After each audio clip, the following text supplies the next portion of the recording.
Assalamualaikum warahmatullahi wabarakatuh. Kepada mahasiswa-mahasiswi Fakultas Kedokteran Universitas Muhammadiyah Semarang, perkenalkan saya Dr. Hakim, trainer Fakultas Kedokteran Universitas Muhammadiyah Semarang.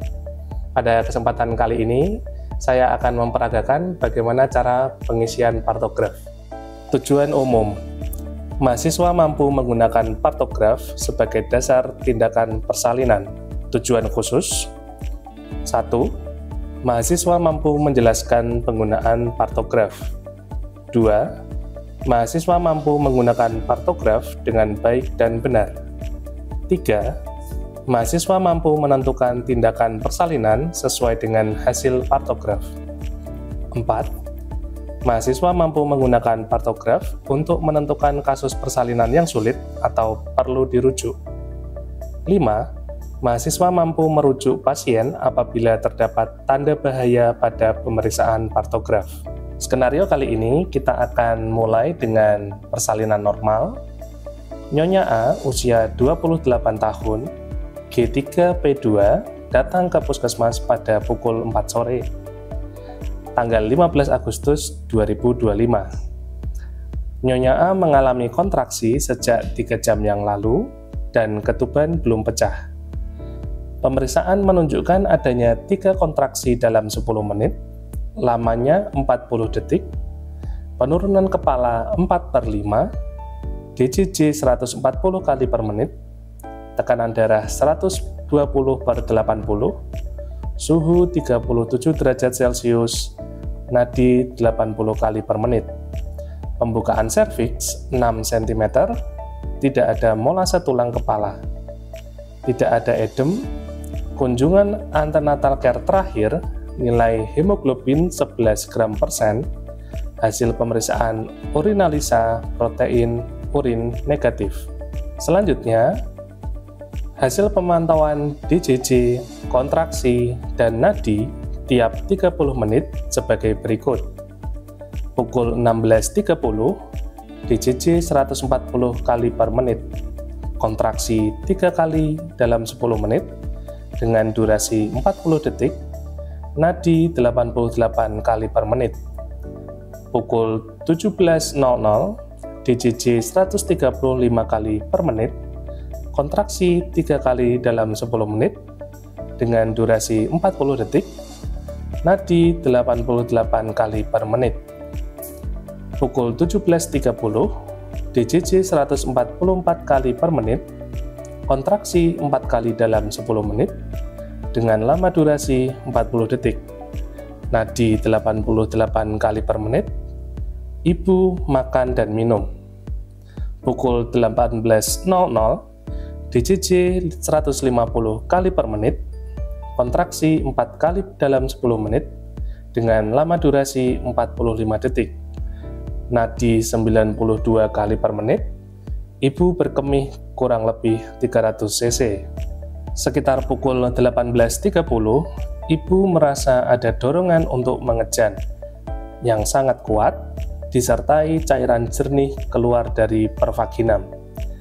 Dari hasil pemeriksaan, DJJ 144 kali per menit, kontraksi 5 kali dalam 10 menit dengan durasi 45 detik, nadi 92 kali per menit, penurunan kepala 1/5, pembukaan lengkap, selaput ketuban telah pecah, teraba rambut bayi, dan tidak ada molase. Kemudian dokter memandu persalinan. 30 menit setelahnya, lahir seorang bayi laki-laki dengan berat 3.100 gram, panjang badan 52 cm, dan menangis spontan. Dilakukan manajemen aktif skala 3, plasenta lahir lengkap 5 menit setelah bayi lahir. Perdarahan kurang lebih 250 cc, tidak ada robekan perineum. Selanjutnya kita isi umur atau usia pasien, yaitu 28 tahun. Setelah itu kita isi tanggal kedatangan pasien, yaitu 15 Agustus 2025. Kemudian pasien datang pada pukul 4 sore atau 16.00. Kemudian untuk riwayat GPA pasien yaitu G3P2A0. Selanjutnya pasien mengeluhkan atau merasakan mules sejak 3 jam yang lalu, artinya sejak pukul 13.00 ini ya. Kemudian untuk ketuban pecah itu pasien datang masih dalam kondisi ketuban utuh sehingga kita tuliskan belum pecah. Kira-kira untuk pengisian identitas seperti ini, untuk alamatnya sendiri bisa kita isikan sesuai dengan alamat pasien.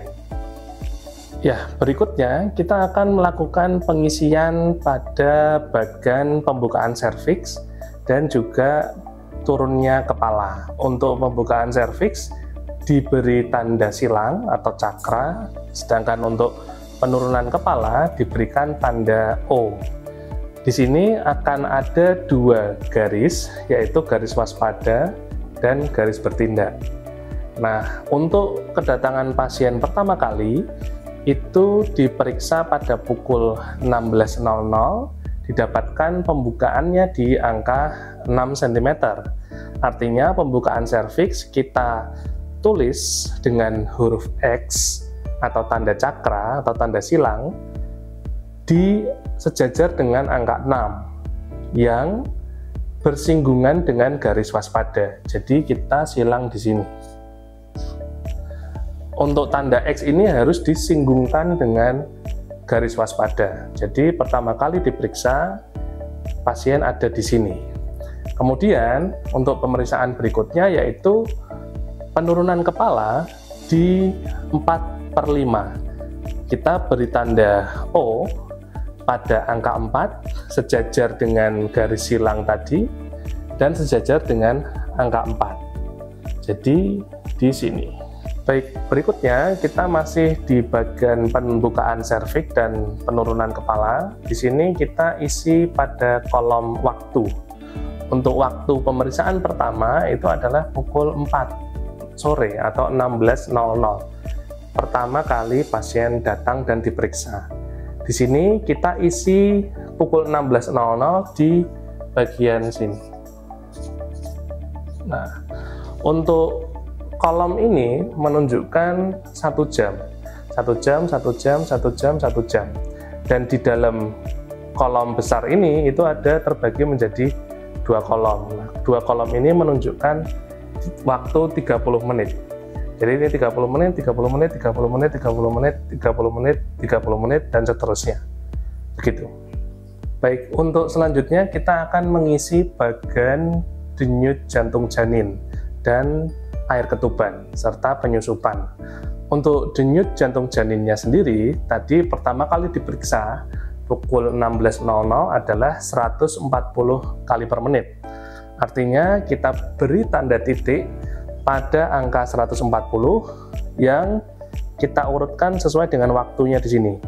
Nah, berarti kita beri titik di sini. Ya. Baik, berikutnya kita akan melakukan pengisian pada bagian air ketuban dan penyusupan. Untuk air ketubannya sendiri masih utuh sehingga kita beri tanda U di kolom ini. Untuk penyusupannya tidak ada, kita beri tanda 0. Untuk air ketuban itu kita beri tanda U karena masih utuh. Sedangkan kalau misalkan di air ketubannya itu sudah pecah dan ketubannya jernih, kita bisa beri tanda huruf J. Namun jika ketubannya ternyata ada mekonium, kita bisa beri tanda huruf M. Kalau misalkan ketubannya ini disertai noda darah, bisa kita sertakan huruf D. Kemudian jika ketubannya ini cairannya kering, bisa kita beri tanda dengan huruf K. Kemudian untuk penyusupan sendiri, untuk 0 itu artinya tidak ada penyusupan atau sutura saling terpisah. Sedangkan untuk 1, jika kita isi dengan angka 1, itu artinya suturanya bersinggungan. Untuk kita isi angka 2, itu artinya suturannya tumpang tindih namun masih bisa dipisahkan. Sedangkan untuk sutura yang kita isi dengan angka 3 misalkan, itu suturannya tumpang tindih dan tidak dapat dipisahkan. Demikian. Baik, untuk selanjutnya kita akan lakukan pengisian pada bagian kontraksi. Untuk kontraksi ini kita nilai dari skenario tadi, yaitu 3 kali dalam 10 menit dengan durasi 40 detik. Untuk durasinya itu dilambangkan dengan beberapa jenis tulisan arsiran ya. Untuk arsiran yang seperti ini menandakan 20 sampai 40 detik durasinya. Untuk model yang blok seperti ini itu artinya durasinya lebih dari 40 detik. Untuk yang seperti ini itu kurang dari 20 detik. Untuk kasus yang skenario saat ini, skenario ini durasinya 40 detik. Artinya kita gunakan arsiran dan dalam 10 menit itu terjadi 3 kali kontraksi. Artinya kita akan arsir 3 kotak ke atas. Sesuai dengan jam kedatangan tadi, kita arsir di sini. Nah, ini ya. 3 kotak ke atas dari sini, bentar ya. 1 2 3. Nah, ini menandakan bahwa durasinya adalah 20 sampai 40 detik, di mana di skenario itu 40 detik, dan dalam 1 menit, dalam 10 menit itu durasinya dalam 10 menit itu frekuensinya 3 kali. Baik, berikutnya kita akan mengisi bagian tekanan darah dan nadi. Di sini tekanan darah digambarkan dengan tanda panah ke atas untuk sistolik dan tanda panah ke bawah untuk diastolik. Sedangkan untuk nadinya nanti akan diberi tanda titik. Di sini untuk pemeriksaan pasien pertama kali datang tadi, pasien ini tekanan darahnya 120/80 dengan nadi 80 kali per menit. Artinya kita bisa tuliskan sejajar garis ini dengan garis di sini. Sini kita bisa gambar segitiga panah ke atas, kemudian 80-nya panah ke bawah, kemudian kita sambungkan. Dan untuk nadinya di angka 80 kali per menit, kita bisa beri titik di sini. Jadi ini gambaran untuk pengisian bagian dari tekanan darah dan nadi. Baik, selanjutnya kita akan melakukan pengisian pada bagian suhu dan juga bagian pemeriksaan urin. Suhu pasien diperiksa 37 derajat Celcius, kita isi di sini. Kemudian untuk pemeriksaan urinnya tadi tidak ditemukan adanya protein urin, kita bisa beri tanda negatif. Baik, berikutnya kita bisa amati di sini ada bagian oksitosin dan bagian pemberian obat dan cairan intravena. Untuk kedua bagian ini itu bisa diisi sesuai dengan cairan yang diberikan, obat-obatan yang diberikan, dan pemberian oksitosin jika memang diberikan kepada pasien. Untuk skenario kali ini tidak ada pemberian oksitosin maupun obat-obatan, jadi bisa kita kosongkan.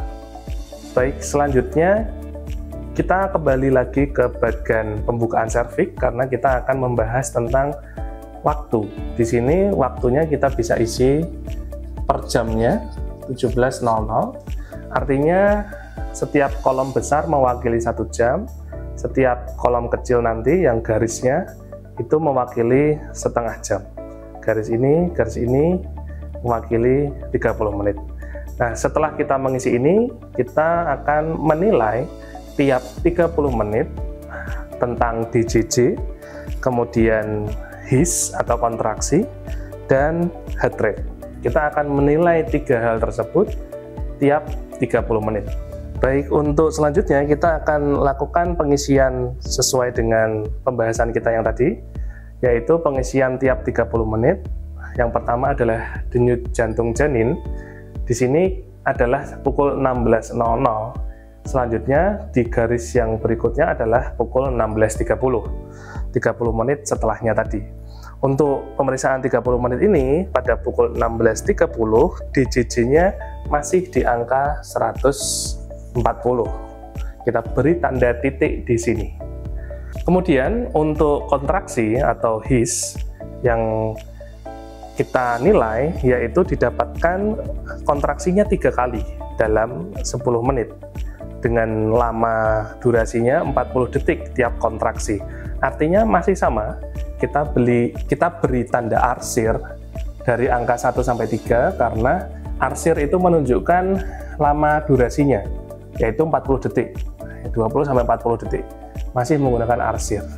Sedangkan 3 kotak itu artinya 3 kali dalam 10 menit. Baik, untuk heart rate sebelumnya pada pukul 16.00 adalah 80 kali per menit, sedangkan pada pukul 16.30 heart rate ibu 88 kali. Kita bisa beri tanda titik di bawah angka 90, di sekitar sini, yang menunjukkan kurang lebih di 88 kali per menit.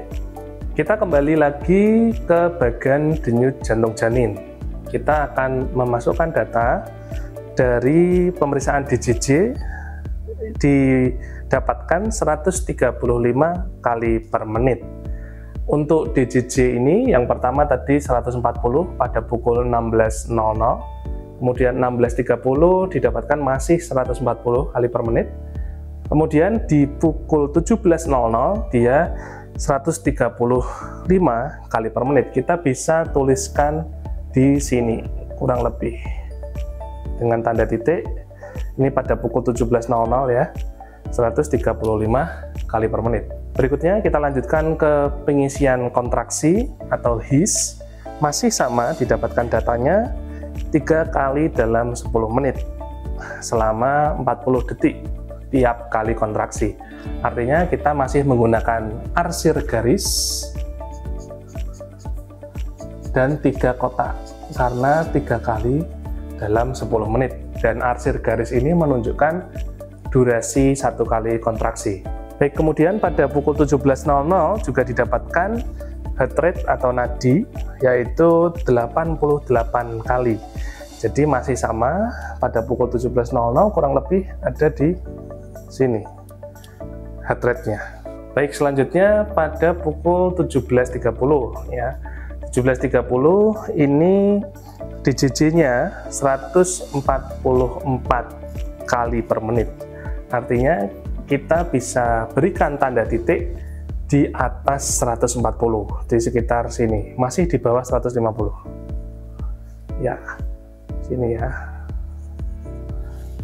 Pada pukul 17.30 ini HIS atau kontraksinya didapatkan data 4 kali dalam 10 menit. Artinya 4 kotak. Untuk durasinya masih 40 detik, artinya masih menggunakan arsir. Kita mulai dari sini ya.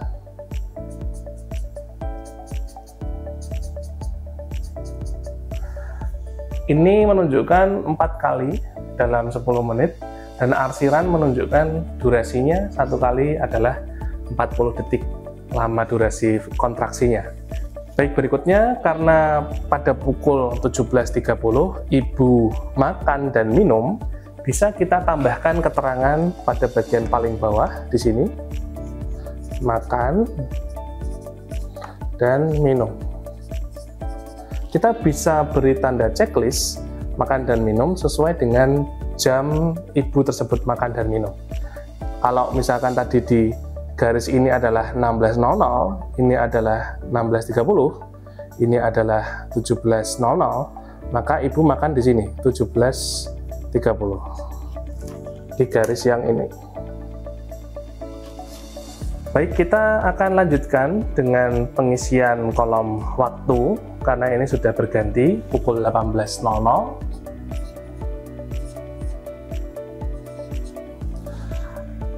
Kemudian nanti setelah kita isi kolom waktunya, kita lanjutkan ke pengisian DJJ, HIS atau kontraksi, dan juga heart rate atau nadi. Baik, kita akan lanjutkan ke pengisian bagan denyut jantung janin atau DJJ. Di sini tadi sudah melewati pukul 16.00, 16.30, 17.00, 17.30, dan garis berikutnya adalah pukul 18.00. Nah, di garis ini kita dapatkan data dari skenario. DJJ-nya adalah 150 kali per menit, artinya persis di garis ini, di garis 150. Baik, kita lanjutkan ke pengisian kontraksi tiap 10 menit. Dari skenario, pukul 18.00 didapatkan kontraksinya 4 kali, artinya masih 4 kotak, 4 kali dalam 10 menit. Tapi di sini durasinya sekali kontraksi ternyata dari skenario adalah 45 detik. Artinya dia sudah lebih dari 40 detik. Kita menggunakan blok, bukan arsir lagi. Jadi kita blok penuh di sini.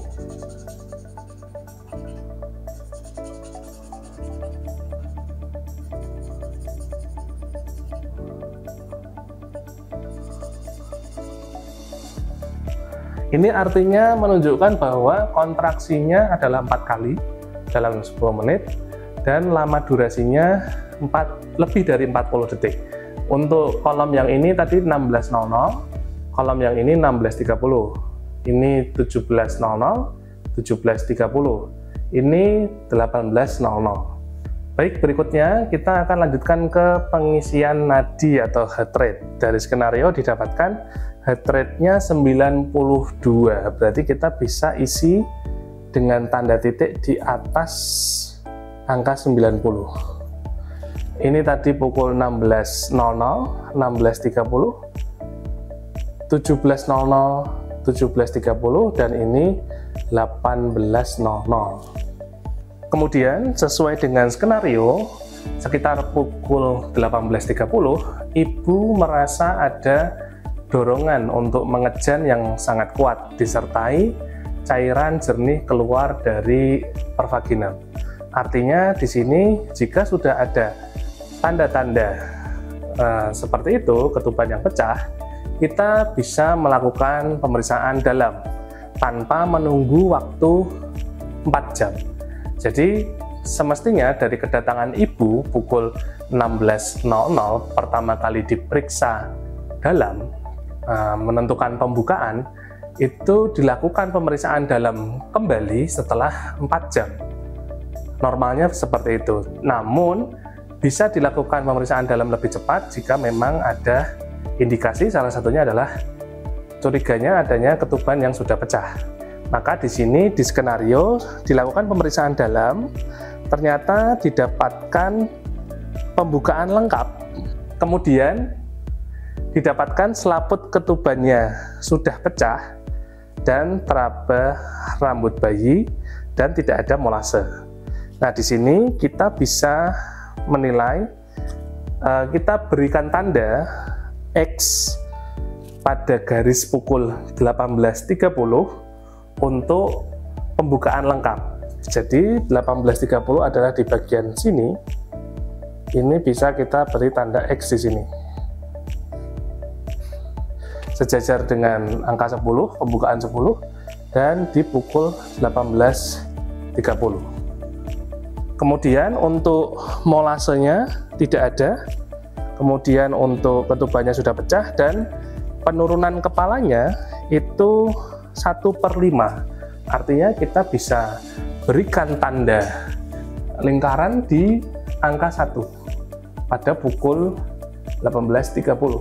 Baik, berikutnya kita bisa mengisi pada bagian air ketuban dan penyusupan. Untuk air ketubannya pecah dan dia jernih pada pukul 18.30. Artinya kan bisa kita hitung ya, dari sini kolom yang ini ya naik ke atas. Nah, ini adalah 18.00 dan di sini 18.30-nya. Nah, 18.30 atau mau dihitung dari sini juga bisa. 16.00, 16.30, 17.00, 17.30, 18.00, 18.30 di sini. Nah, air ketuban pecah dan dia jernih. Kita tulis dengan huruf J atau jernih. Untuk penyusupannya itu masih 0 tidak ada ya. Nah, kemudian bisa diberikan keterangan di bagian sebelah kiri tulisan air ketuban, bisa kita beri keterangan pukul 18.30 ketuban pecah spontan.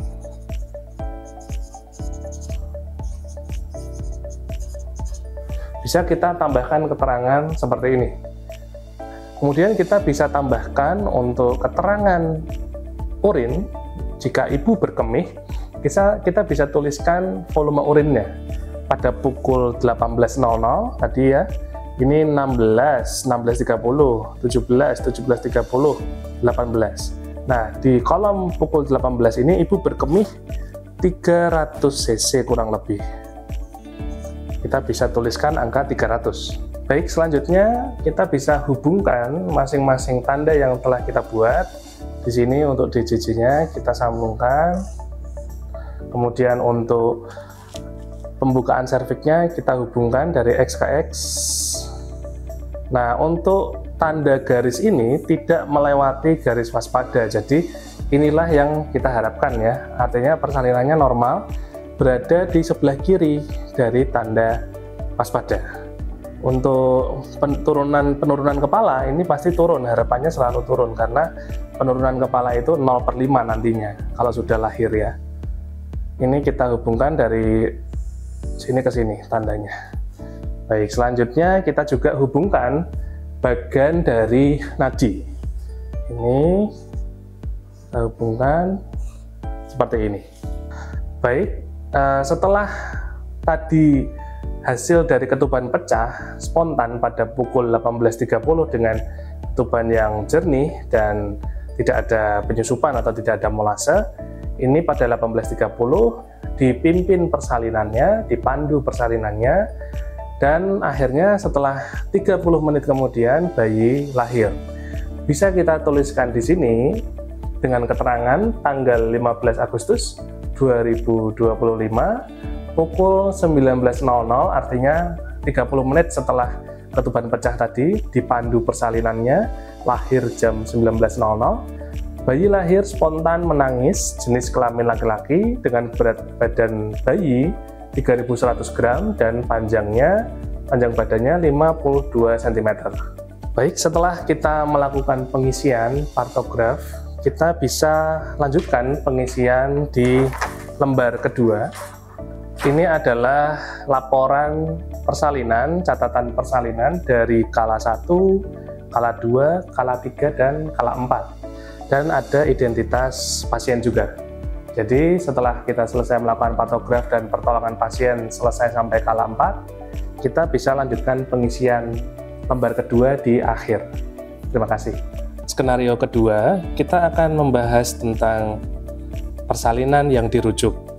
Di sini yang pertama, Nyonya A usia 28 tahun, G1P0, datang ke puskesmas pada pukul 14.30, tanggal 15 Agustus 2025. Nyonya A mengalami kontraksi sejak 3 jam yang lalu, dan ketuban belum pecah. Pemeriksaan menunjukkan adanya 3 kontraksi dalam 10 menit, lamanya 40 detik, penurunan kepala 3/5, DJJ 140 kali per menit, tekanan darah 120/80, suhu 37 derajat Celcius, nadi 80 kali per menit. Pembukaan serviks 4 cm, tidak ada molase tulang kepala, tidak ada edem, kunjungan ANC terakhir nilai hemoglobin 11 gram persen. Hasil pemeriksaan urinalisa, protein urin negatif. Hasil pemantauan DJJ, kontraksi, dan nadi tiap 30 menit sebagai berikut. Pukul 15.00, DJJ 140 kali per menit, kontraksi 3 kali dalam 10 menit, dengan lama durasi 40 detik, nadi 88 kali per menit. Pukul 15.30, DJJ 135 kali per menit, kontraksi 3 kali dalam 10 menit, dengan lama durasi 40 detik, nadi 88 kali per menit.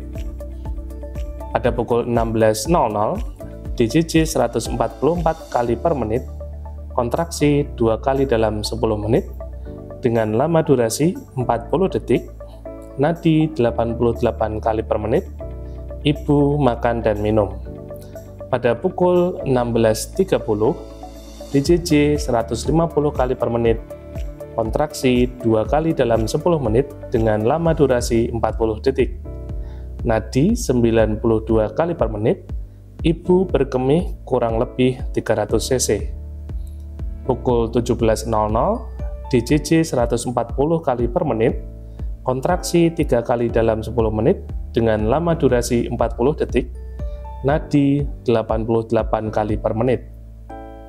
Pada pukul 17.30, DJJ 140 kali per menit, kontraksi 3 kali dalam 10 menit dengan lama durasi 40 detik, nadi 88 kali per menit. Pada pukul 18.00, DJJ 140 kali per menit, kontraksi 2 kali dalam 10 menit dengan lama durasi 40 detik, nadi 88 kali per menit. Setelah 4 jam dari pemeriksaan pertama, yakni pada pukul 18.30, dilakukan pemeriksaan DJJ 144 kali per menit, kontraksi 2 kali dalam 10 menit dengan lama durasi 40 detik, nadi 92 kali per menit, penurunan kepala 2/5, pembukaan 6 cm, selaput ketuban utuh, dan tidak ada molase. Baik, pada skenario kedua kali ini kita akan mengisi data pasien terlebih dahulu seperti di skenario pertama, yaitu Nyonya A, tanggal 15 Agustus, dengan usia 28 tahun, dengan riwayat GPA-nya adalah G1 P0A0. Kemudian alamatnya bisa kita isi sesuai dengan alamat pasien, dan jam kedatangan pasien di sini adalah pukul 14.30. Kemudian pasien mules sejak 3 jam sebelumnya, artinya pukul 11.30 ya. Kemudian untuk ketuban pecahnya di sini belum pecah ketika pasien datang. Bisa kita tulis belum pecah. Kurang lebih seperti ini untuk pengisian identitasnya. Baik, kita akan mulai dengan pengisian bagan pembukaan serviks dan penurunan kepala.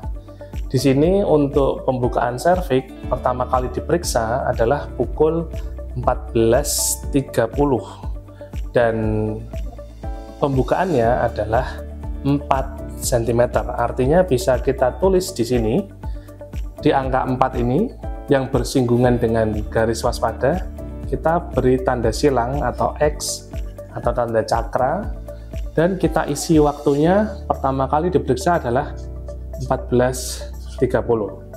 Artinya kolom garis ini adalah 14.30, garis ini adalah 15.00, garis ini adalah 15.30, dan seterusnya.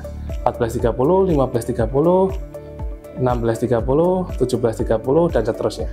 Jadi satu kolom kecil ini punya nilai itu 30 menit, 30 menit, 30 menit, 30 menit. Begitu juga dengan garisnya. Artinya kita bisa beri tanda di bawah garis X, yaitu di sini dengan angka 0, di angka 3. Jadi penurunannya 3/5. Berikutnya dari pemeriksaan DJJ pada pukul 14.30, yaitu jam kedatangan pasien, DJJ-nya adalah 140 kali per menit. Kita bisa berikan tanda di 140 di sini, tanda titik. Ini adalah DJJ pada pukul 14.30. Baik, berikutnya adalah pengisian kontraksi setiap 10 menit. Dari skenario didapatkan kontraksinya adalah 3 kali kontraksi, lama durasinya adalah 40 detik. Artinya kita menggunakan arsiran dan kotaknya sebanyak 3 kotak. karena 3 kali dalam 10 menit dan durasinya hanya 40 detik. Baik, untuk penulisan berikutnya yaitu pengisian bagan dari tekanan darah dan nadi. Untuk tekanan darahnya adalah 120/80. Jadi kita isi di sini. Untuk tanda panah ke atas 120 adalah sistoliknya dan 80 adalah diastolik. Kita hubungkan dengan garis. Kemudian untuk nadinya kita beri tanda titik, nadinya di 80 di sini. 80 kali per menit. Kemudian untuk suhunya adalah 37 derajat Celcius. Untuk urin, di sini protein urinnya negatif hasil labnya. Kurang lebih pengisiannya seperti ini pada pukul 14.30. Selanjutnya kita akan melakukan pengisian pada bagan DJJ. Di skenario didapatkan DJJ-nya adalah 140 kali per menit. Kita isi pada garis 140 masih sama dengan yang pukul 14.30. Jadi pukul 15.00 didapatkan DJJ-nya 140 kali per menit. Pada bagan kontraksi atau HIS masih sama. Dari skenario didapatkan 3 kali dalam 10 menit dan durasinya masih 40 detik. Baik, untuk selanjutnya di bagan nadi dan tekanan darah. Untuk nadinya terpantau 88 kali per menit. Kita bisa isi di sini di pukul 15.00 di bawah angka 90 karena kurang lebih dia 88 kali per menit.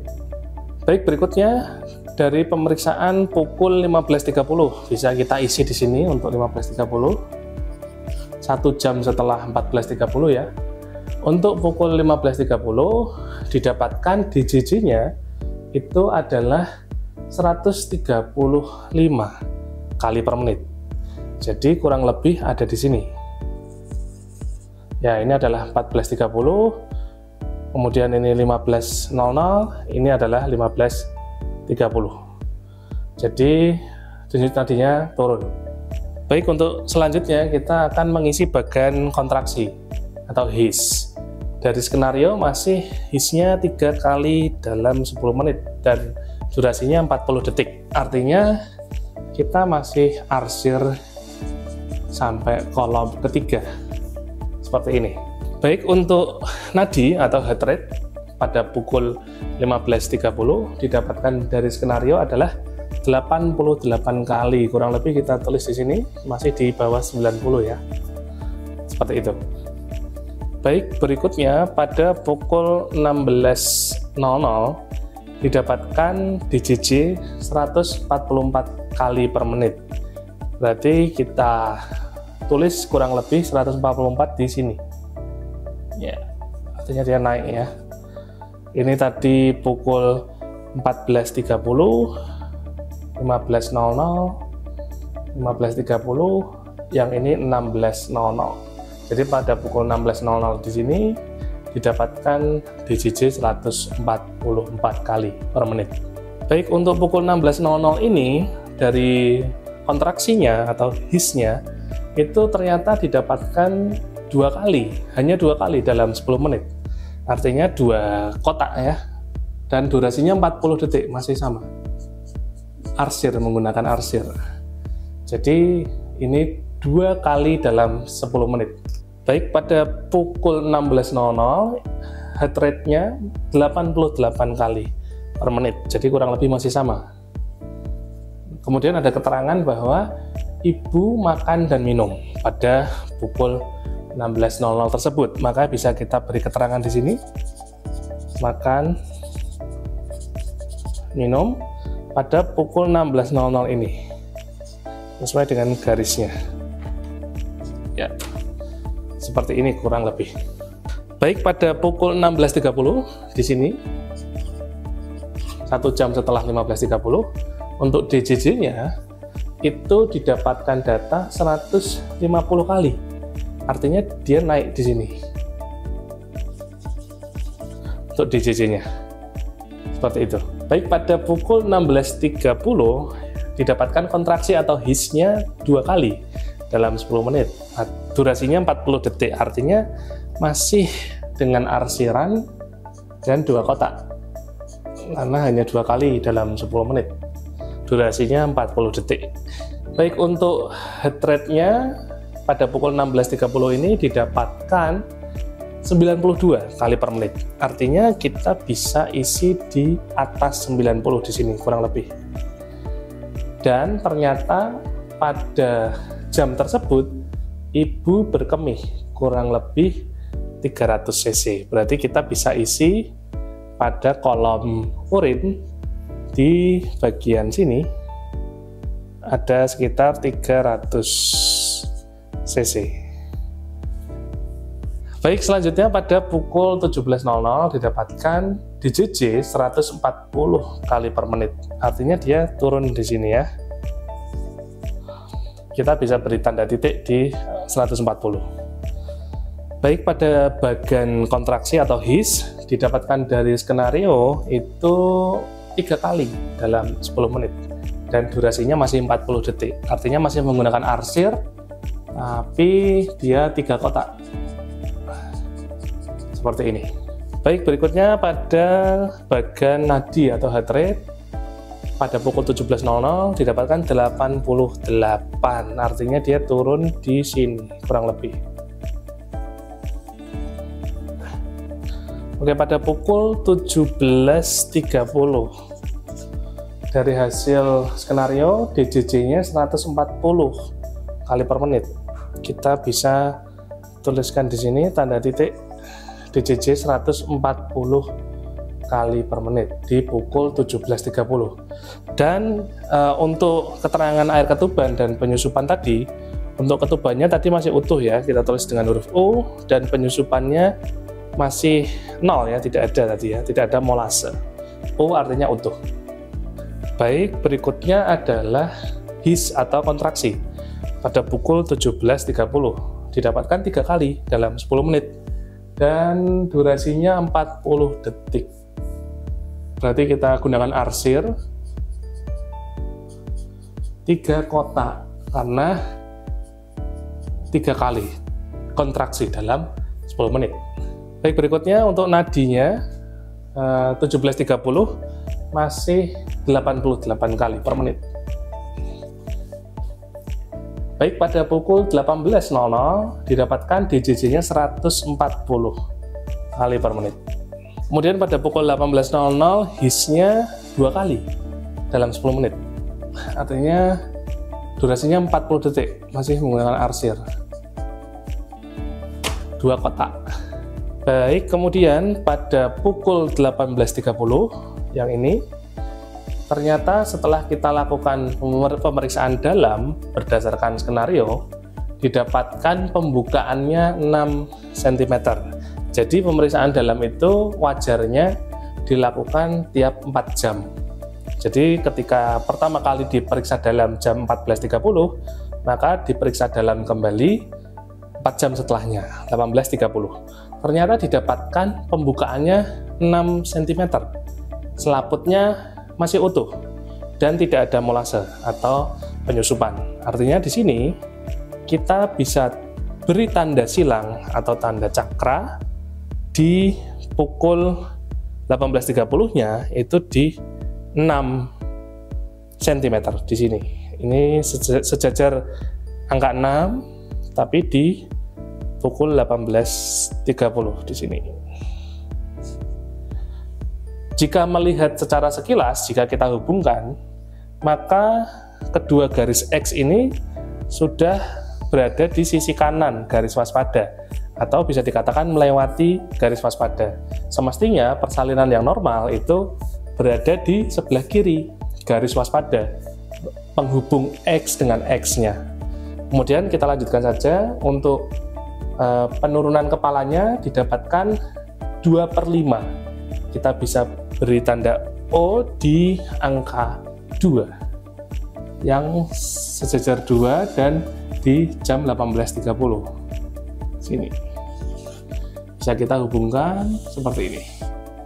Nah, dari sini itu bisa kita ambil tindakan lanjut, yaitu untuk segera merujuk pasien, karena untuk kriteria rujukan adalah ketika sudah melewati garis waspada jika kita bekerja di vaskes pertama, karena untuk dilakukan pemberian oksitosin, dilakukan stimulasi, dilakukan induksi, itu tidak bisa dilakukan di ponet, harus dilakukan di vaskes tingkat selanjutnya, di rumah sakit yang memiliki kamar operasi, seperti itu.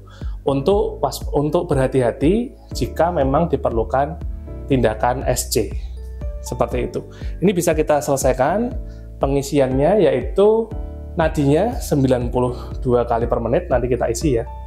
Baik, untuk DJJ-nya pada pukul 18.30 didapatkan 144, kurang lebih kita beri tanda di sini. Nah, kemudian untuk hasil pemeriksaan dalamnya tadi, ketubannya ternyata masih utuh ya, kita beri tanda U dan tidak ada molase, kasih angka 0. Kemudian bisa kita hubungkan seperti ini sudah dihubungkan ya tadi. Kemudian bisa kita lanjutkan ke pengisian HIS dan tekanan darah nadi. Baik, untuk pukul 18.30 HIS atau kontraksinya didapatkan 2 kali dalam 10 menit, durasi 40 detik. Berarti 2 kotak arsir seperti ini. Baik, selanjutnya untuk nadi di pukul 18.30 adalah 92 kali per menit, artinya di sini ini 90, di atasnya sedikit. Nah, kemudian kita hubungkan seperti ini kurang lebih. Baik, alhamdulillahirrabbilalamin, untuk pengisian partograf kali ini sudah selesai. Untuk pasien skenario 2 ini kita harus lakukan rujukan ke rumah sakit, karena untuk proses augmentasi atau proses stimulasi dan induksi nantinya itu harus dilakukan di vaskes yang selanjutnya, tidak bisa dilakukan pada vaskes pertama atau fasilitas ponet. Alhamdulillah, pengisian partograf telah selesai. Terima kasih kepada mahasiswa-mahasiswi. Wassalamualaikum warahmatullahi wabarakatuh.